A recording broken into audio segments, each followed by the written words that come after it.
నమస్కారం అండి.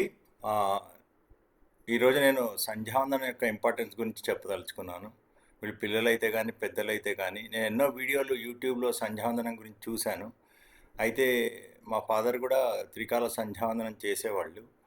దీని ప్రత్యేకత గురించి నేను ఒక్కసారి చెప్దామని అనుకుంటున్నాను. సంధ్యావందనం చేయడానికి ఎన్నో వీడియోలున్నాయి. అవి చూడొచ్చు. అయితే నేను తెలుసుకున్నంత వరకు ఆహ్, సంధ్యావందనం అనేది ఒక క్యారెక్టర్, ఒక ఆత్మశుద్ధి, ఆత్మ యొక్క ఆహ్, ఏదైతే ఎఫెక్ట్ ఉంటుందో దాన్ని గురించి చాలా చక్కగా చెప్తాయి. ఇదే కాకుండా సంధ్యావందనంలో మీరు పంచభూతాలు, సూర్యుడు, చంద్రుడు, గాలి అన్నీ అన్నీ ఉండడం వల్లే మన జీవనం సాగుతోంది. సో, దీన్ని ఇంపార్టెన్స్ సంధ్యావందనంలో ఇచ్చారు. ఇది మన పిల్లలకి కానీ మనం గాని అర్థం చేసుకుంటే సపోజ్ ఒక శ్లోకం ఉంది. ఉద్యంతమస్తం ఎంతమాదిత్యం అభిజ్జాయన్ కుర్వన్ బ్రాహ్మణో విద్వాన్ సకలం భద్రమశ్నుతే అసావాదిత్యో బ్రహ్మేతి బ్రహ్మైవ సన్ బ్రహ్మాప్యేతి ఏవం వేద అన్నాడు. అంటే ఏంటనంటే సి మీరు ఒక మన సంప్రదాయాన్ని చూసుకుంటే మనకు లోపల ఫిజికల్ బాడీ అండ్ మైండ్ 2 ఉంటాయి. దీని మధ్య కాజల్ బాడీ అని ఒకటి ఉంటుంది. ఈ ఆత్మ మళ్ళీ సపరేట్‌గా ఉంటుంది. ఆత్మ అన్నిటికీ సాక్షాత్తు. కానీ దాన్ని చూడలేం మనం. సో, ఈ శ్లోకంలో సాక్షాత్ సూర్య భగవానునే మనము ఆరాధిస్తూ అతనికి మన యొక్క కృతజ్ఞతలు తెలుపుకుంటున్నాము. ఇదే కాక డిఫరెంట్ నామాలను జపిస్తూ దాన్ని చేయడం వల్ల ఒక విధమైన బ బలం వస్తుంది మనిషికి. ధైర్యము అన్నీ వస్తాయి. ఇదే కాకుండా గాయత్రి జపం చేయడం వల్ల మీకు అది 24 అక్షరాలు ఎలా డిజైన్ చేశారనంటే వాటి వల్ల దాని ఉచ్చారణ వల్లే మీ మనసులో తేజస్సు వస్తుంది.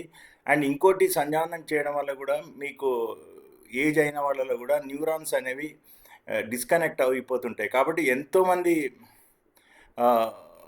సంధ్యావందనం టైం లేదని చేయని వాళ్ళు కూడా ఉన్నారు. వీళ్ళందరికీ కూడా నేను ఒకటే చెప్పేది, మనం మన సంప్రదాయం మనల్ని కాపాడుకుంటూ మనం చేయడం వల్ల దీనివల్ల వచ్చే నష్టమేం లేదు. ఎట్ ద సేమ్ టైం ఏదో మనకి భగవంతుడిని ఎప్పుడు కూడా మనకి ఏదో చేస్తారనే ఆలోచన లేకుండా మనము మన యొక్క ప్రయత్నం మనం చేస్తాము. మనం ఏది కూడా మన భగవద్గీతలో చెప్పిన దాని ప్రకారం ఫలితం లేని దాని గురించి ఆశించాలి. సో, అలాంటి వాటిలో ఇది కూడా మనకి ఫలితం లేకున్నా కానీ దీంట్లో మనకు మనసులో ఒక మంచి అభిప్రాయం ఏర్పడుతుంది. ఒక రిథమ్ ఉంటుంది. టైంకి అన్నీ చేసినట్టు కూడా ఉంటుంది. దీనివల్ల చాలా ఉపయోగకరాలు ఉన్నాయి. ఇన్‌ఫ్యాక్ట్ నేను కూడా చేసేవాడిని కాదు. సో, నాకు మంచి మిత్రులు ఉండడం వల్ల, వాళ్ళు చెప్పడం వల్ల ఈరోజు నేను అసలు చేయకుండా ఉండలేను. చెప్తున్నాను వినండి. ఒక 40 డేస్ మీరు ఎట్లైనా తీసుకోండి టైం. మనము కొంతమంది విద్యార్థులను అడిగారు, సంధ్యావందనం చేయాలంటే టైం లేదు సార్. బాస్ నువ్వు బ్రేక్‌ఫాస్ట్ చేయడానికి టైం లేదన్నావు గానీ దీనికి ఎట్లా అంటున్నావు నువ్వు అని అన్నాను. సో, అట్లా మారిన వాళ్ళు చాలామంది ఉన్నారు. కాబట్టి ఇది మన వాళ్ళందరికీ ఫార్వర్డ్ చేయండి. అండ్ మనకు ఇదొక చాలా యూజ్ అవుతుంది. Especially విద్యార్థులకండి.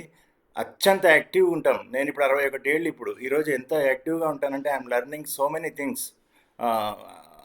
So, take this as positive spirit and forward this to as many people as possible. ఈ నా లైఫ్ ఎక్స్పీరియన్స్ అనే ఛానల్లో ప్రతిదీ షేర్ చేసుకుంటుంటాను. So, let us see how it goes. Thank you very much. Take care అండి. By.